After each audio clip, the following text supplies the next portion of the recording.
আসসালামু আলাইকুম কিউটিস, কেমন আছো সবাই? তো আমি এখানে রেডি হচ্ছি। এখানে প্রথমে আমি ফেসে ময়শ্চারাইজার, সানস্ক্রিন, প্রাইমার এবং কনসিলার লাগাচ্ছি যেখানে আমার ডার্ক স্পট আছে। এখানে তাড়াতাড়ি আমি রেডি হচ্ছি আর এত কথা বলতেছি কারণ অনেক দিন পরে আমার খালামণি আসছে। তো খালামণির সাথে কথা বলতে বলতেই আমি রেডি হচ্ছিলাম। এখানে আমি একটা লাইট কনসিলার ইউজ করলাম হাইলাইটের জন্য।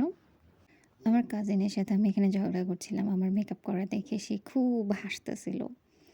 তো এখানে বিউটি ব্লেন্ডার দিয়ে আমি কনসিলারটাকে ব্লেন্ড করে নিচ্ছি এবং ফাউন্ডেশন লাগাই নিচ্ছি। তো আমার খালামণি অনেকদিন পর আসছে, ওনার সাথে কথা বলতে বলতে আমি মেকআপ করছিলাম। আমরা সবাই নানু বাসায় যাব এই জন্য রেডি হচ্ছিলাম। তো আমার ফাউন্ডেশন ব্লেন্ড করার পরে কম্প্যাক্ট পাউডার, দেন সেটিং স্প্রে এবং সেটিং স্প্রেটাকে একটু ট্যাপ ট্যাপ করে নিলাম। আইব্রোস একটু সেট করলাম এবং এখানে আমি একটা লাইট ব্রাউন শেড লাগিয়ে নিচ্ছি।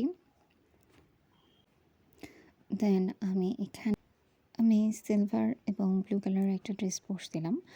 তো সিলভার কালারের একটা শিমার শ্যাডো প্রথমে লাগিয়ে নিয়েছি। এরপরে ব্লু শ্যাডোটা দিয়ে একটু হালকা স্মোকি লুক দিলাম আর আইলাইনার লাগিয়ে নিলাম। Then blush, highlighter and lipstick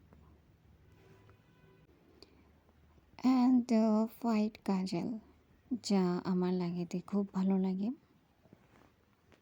lower ল্যাশে সেম লাইট ব্রাউন শেডটা লাগিয়ে নিচ্ছি।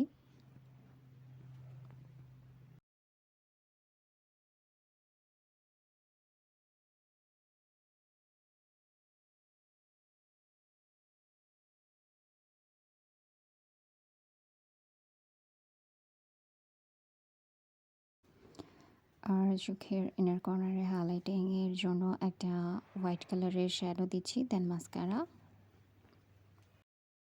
আমি এখানে অনেক বকবক করছিলাম আর মেকআপ করছিলাম বিকজ আমার কাজিন আমাকে খুব বিরক্ত করছিল। কিছু করার নাই। আমার খালামণিকে বলতেছিলাম যে তোমার ছেলেকে চুপ করতে বলো, আমার মেকআপে খুব বিরক্ত করতেছে। তো যাই হোক, এখানে হাইলাইটার এবং লিপস্টিক লাগিয়ে আমি আমার মেকআপ শেষ করছি। তো মেকআপটা কেমন লাগছে সবাই জানাবা।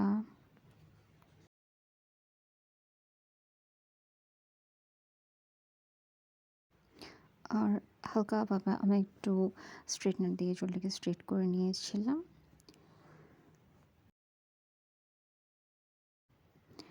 এই ছিল আমার ফাইনাল লুক। তো সবাই ভালো থাকবা, সুস্থ থাকবা। আল্লাহ